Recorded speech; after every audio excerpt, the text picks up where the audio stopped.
Hello, everybody. My name is Sniping is Fun. Let me finish this cookie first, please. Right.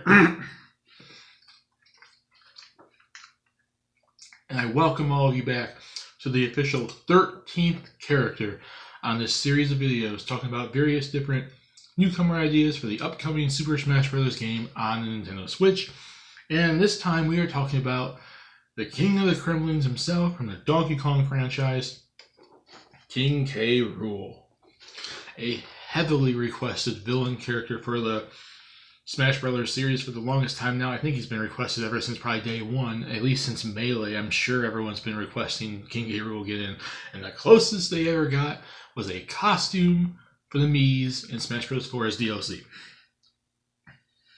And his fans have been rabid about getting him in as much as, if not more, which I guess would make sense in some regard, in some sense.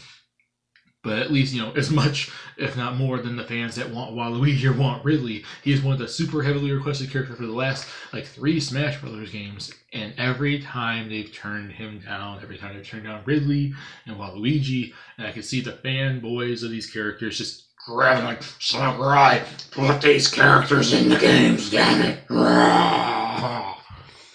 So, this time we're talking about this legacy villain from the Donkey Kong franchise.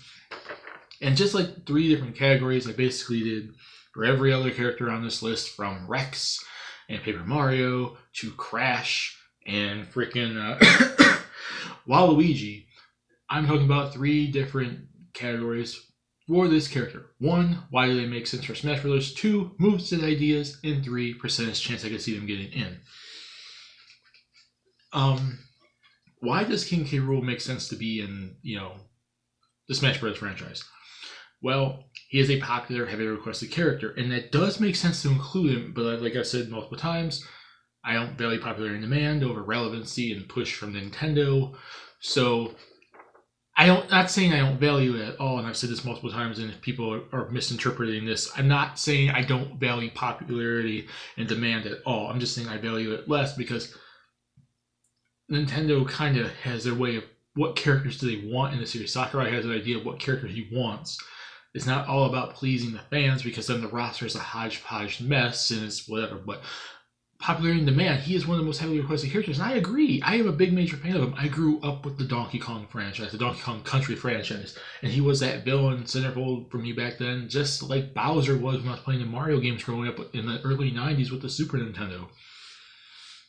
So I want him too. He's heavily popular, heavily requested. He's a legacy villain for the Donkey Kong franchise. He's a long-standing DK villain that's been around since it became the Country franchise. Now the Country franchise comes back after all these years and doesn't have him in it, but we've slowly been seeing Monkey Kong return, Dixie Kong return, Cranky Kong return, and Diddy was there to return with DK when the series first came back on the Wii with Donkey Kong Country Returns.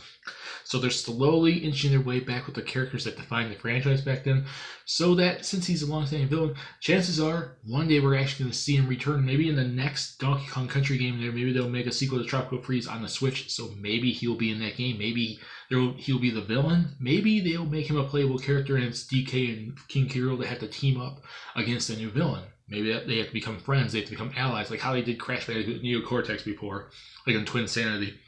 Do something like that. Chances are they're slowly but surely bringing him back, and this game could advertise him coming back. He is a long-standing villain, one of the historical DK villains of all time. And he does have some recent cameos. He was in DK Jungle Climber on the DS. He was in Mario Super Sluggers on the Wii. He's had recent appearances here and there. I believe they probably made stickers of him and trophies of him in Smash Brothers and whatnot, and referenced him numerous times, probably in Smash Bros. And other games. They probably referenced him in freaking, Donkey Kong Country Tropical Freeze and Returns. He has a costume for the Mii's as DLC in Smash Bros. 4.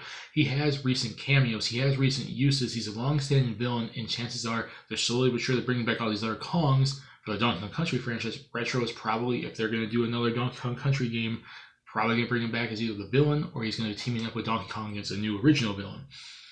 They're slowly but surely bringing him back, and I think Nintendo knows he's popular and knows he's requested. It's going to start putting him back in Donkey Kong games. Maybe he'll eventually show up in Mario Kart. Maybe he'll eventually show up somewhere else. I don't know who.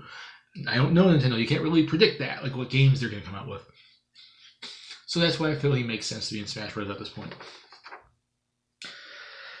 Now, as for a moveset, let's say it's basically what everyone asks for. If you've played the Donkey Kong games, Donkey Kong Country 1, 2, 3, Donkey Kong, Donkey Kong 64, you kind of know how he fights. His smash attacks, I would say, would be a bunch of punches and kicks, slow punches and kicks, because he's a big, heavy character, so he'd be a slow fighter, kind of like a Bowser and even Ganondorf to some extent. But his punches that, they do damage. He does little kicks, he does little punches, and so on and so forth.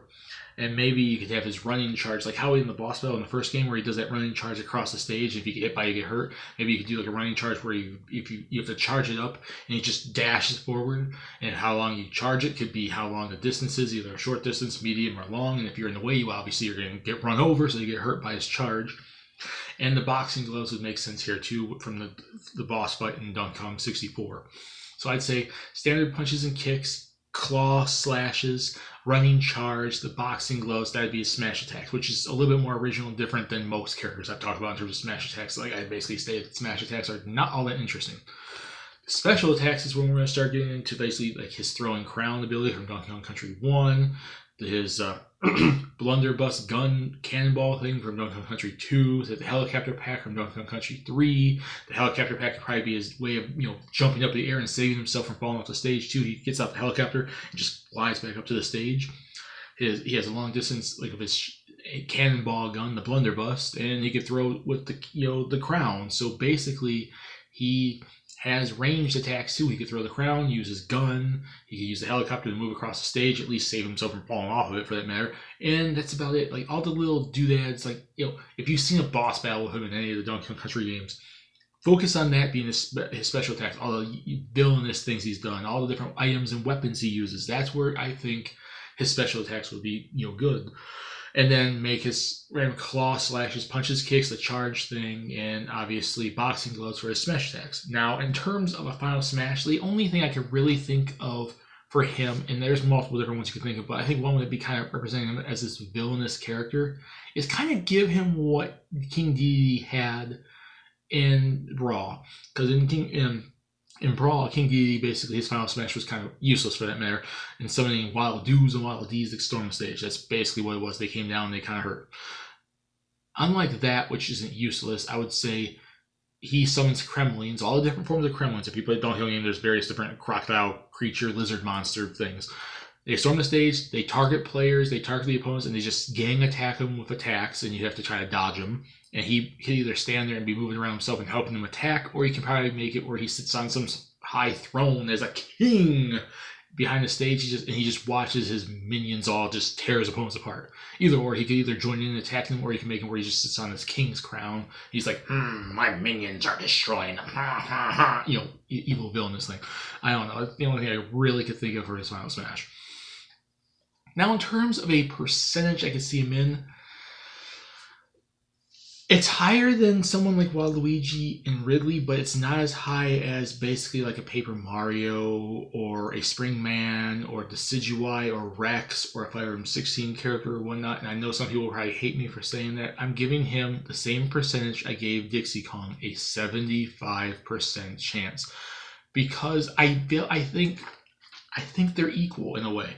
But what Dixie Kong has in terms of relevancy and more use in the series now, King K. Rool has in popularity and demand and being a more interesting character. Quite frankly, I don't think Dixie would be all that interesting. I'm sorry, I really don't. I think King K. Rool would be more interesting than that. That's where they value out. But what hurts both of them is Dixie Kong is kind of fighting like Funky Kong, fighting, Cranky Kong, especially now fighting King K. Rool in terms of who's the more relevant choice, who's the next most choice to add. What's hurting King K. Rool is he's not all that relevant, but he has all the essential villain status, being original and different, being the most unique character they could probably add to Donkey Kong and whatnot. But he doesn't have that relevancy, he doesn't have that recency. In the last two Donkey Kong games, he was not there, and we're riding on the chance of him hopefully being in the future one, and his little cameos he's had, it's not really highly likely. He's not super highly likely. I'm not saying he's counted out, but he's not super highly likely. That's the reason why I value both of them at 75% for various different reasons. She's more relevant, but she's not all that interesting, and she's fighting other Kongs and characters. He's more interesting, but he doesn't have that relevancy, which is hurting him. So they're about neck and neck, I think. And that's about it. My name is Sniping is Fun. Peace. Please subscribe if you want to. Have a lovely day. Put in the comments what you guys think. Do you guys like this moveset ideas? What moveset ideas would you give him? What reasons do you think he makes sense to be in Smash Brothers? What percentage chance would you give him? What do you think about my percentage and my reasons? Put in the comment section below. And we are going on to the 14th character. Back to the realm of Pokemon with Decidueye's rival from Generation 7, Incineroar. In the comment section below. See you all later in number 14. This series is going on quite a while, and I'm hoping you guys enjoy it and stay tuned for more characters. And King K. Rool for Smash Brothers. I just don't really see it happening all that much. I'm sorry. Bye.